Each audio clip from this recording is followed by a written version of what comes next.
Praise the Lord. जय मसीह की। परमेश्वर का धन्यवाद करता हूँ कि परमेश्वर ने एक नए दिन शुरुआत करने का अवसर दिया।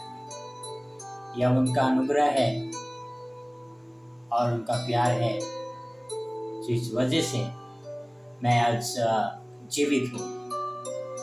परमेश्वर का धन्यवाद करता हूँ कि वो हमसे प्रेम करते हैं और हमें उनके अनुग्रह में बनाए रखते हैं।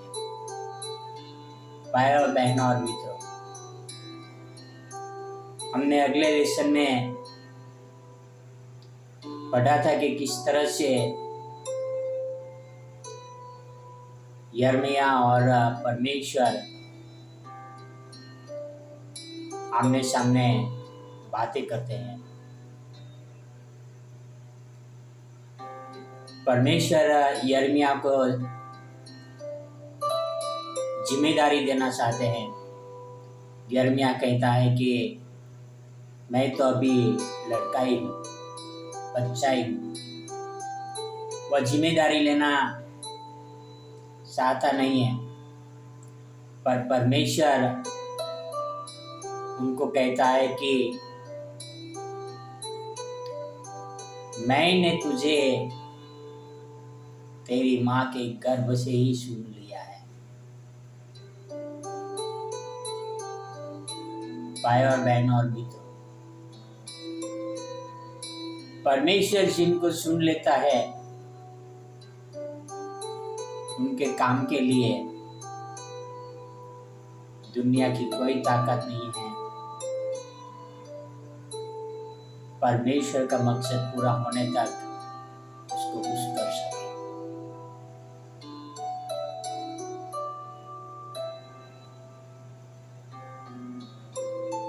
कोई ऐसे हथियार नहीं बने कि उनको टाल सके जब तक परमेश्वर की इच्छा न हो। यिर्मयाह एक प्रखर भविष्यवक्ता था और वो बिना डरे भविष्यवाणी करता था। वह न देखता था कि यहाँ पर कौन है, कैसे है।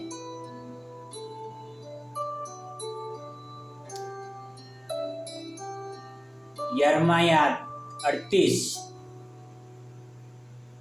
में लिखा है कि जब यिर्मयाह भविष्यवाणी करता है यरूशलेम का नाश होने की और लोग बंदी गृह बनाए जाएंगे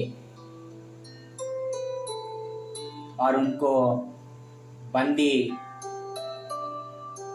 बनाकर लेके जाएंगे, उसके बारे में भविष्यवाणी करते हैं।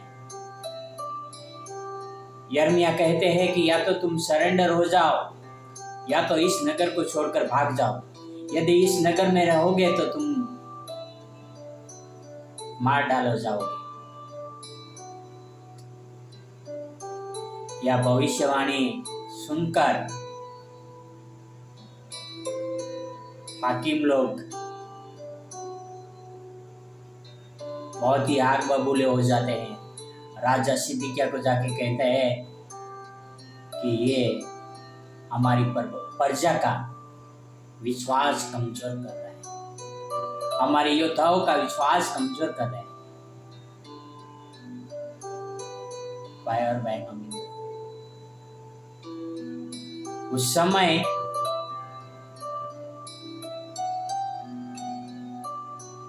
इस्राएलियों को चारों ओर से घेर के रखा था। उस समय इजराइल में अनाज पानी नहीं था, भूखमरा था। और उस समय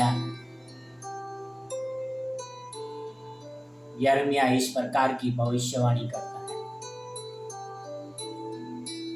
लोग जाकर यिर्मयाह को एक दलदल से भरा हुआ गड्ढा था उसमें डाल देते हैं।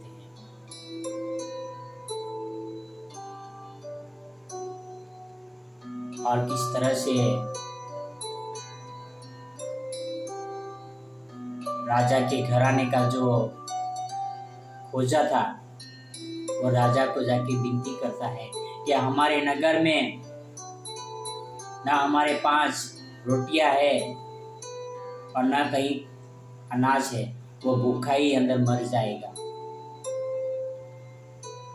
राजा कहता है उनको बाहर निकाल।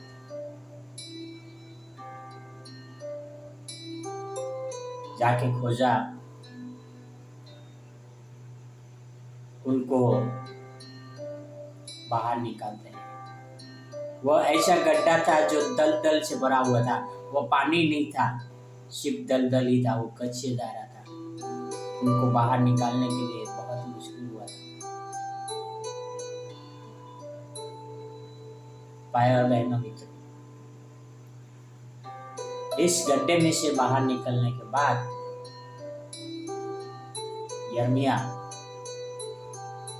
परमेश्वर को धन्यवाद करते हैं। आओ देखते हैं हम विलाप गीत 3 में 55 से लेके 58 तक। विलाप गीत 3 में 55 से लेके 58 तक यहाँ पर लिखा है, हे यहोवा,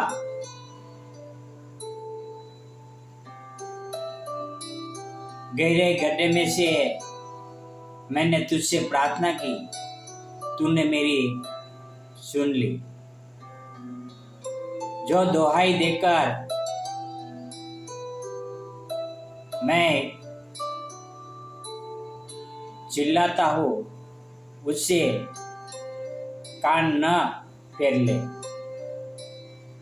जब मैंने तुझे पुकारा तब तूने मुझसे कहा मत डर। हे यहोवा, तूने मेरा मुकदमा लड़कर मेरा प्राण बचा लिया है।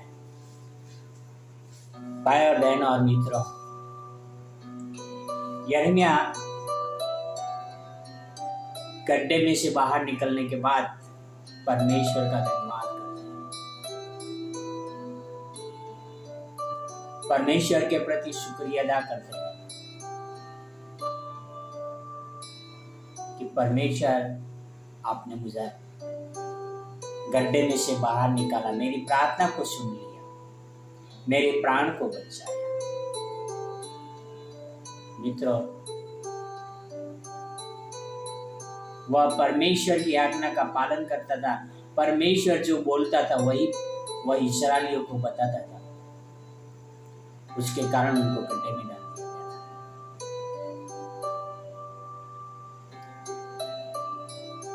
एक समय था 1993 का,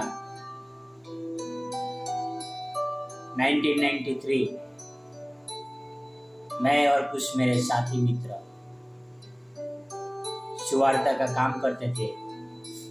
मिनिस्ट्री पूरा हुआ, कांदीवली प्लेटफॉर्म पे खड़े थे।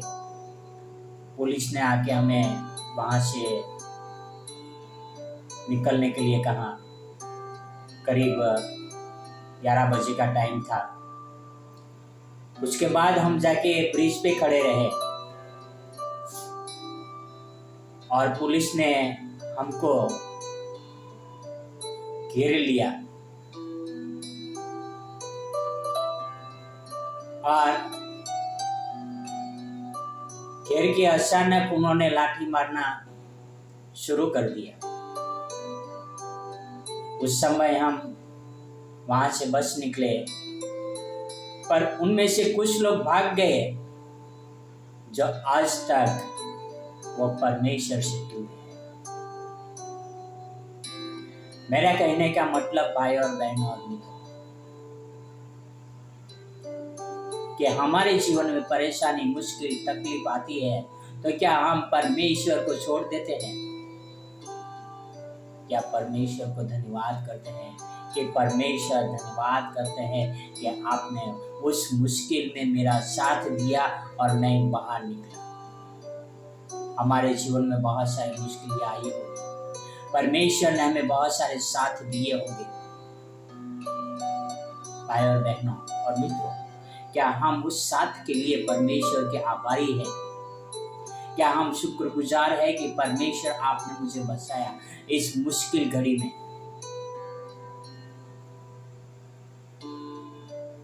यदि हम दुख उठाकर भी मसीह जीवन नहीं जीते हैं तो हम मसीह नहीं हैं। हम कष्ट उठाकर भी हम परमेश्वर को धन्यवाद नहीं करते तो हम मसीह नहीं हैं। आओ हम दुख में भी कष्ट में भी परमेश्वर को धन्यवाद करें कि परमेश्वर आज मैं जिंदा हूँ, आपका धन्यवाद करता हूँ। यहाँ पे यिर्मयाह परमेश्वर का धन्यवाद करते हैं। वो दलदल से बाहर निकलने के बाद परमेश्वर का शुक्रिया अदा करते हैं। भाई और बहनों, हमारा क्या परमेश्वर के प्रति शुक्रिया अदा करने का स्वभाव है या नहीं? आओ हम परमेश्वर के प्रति शुक्रिया अदा करें। उन्होंने हमें बहुत सारे खुशियाँ भी दी हैं, बहुत सारी तरह से संभाला भी है। परमेश्वर चाहते हैं कि हम उनके साथ ईमानदारी के साथ जीवन बिताएं। परमेश्वर हमें इस्तेमाल करना चाहते हैं। परमेश्वर ने हमें सुन लिया है। आओ हम परमेश्वर के प्रति वफादार रहें। धन्यवाद परमेश्वर पिता आपके वचनों के लिए। इस तरह से यिर्मयाह के द्वारा हमें हिम्मत मिलती है कि वह कष्टों में भी बाहर निकलने के बाद आपको धन्यवाद करते हैं, आपके प्रति शुक्रिया अदा करते हैं। पिता आप हमें ऐसा मन देना, हमारा विश्वास बढ़ाना, ताकि हर सुख दुख में आपको धन्यवाद करें, आपके प्रति ईमानदार रहे।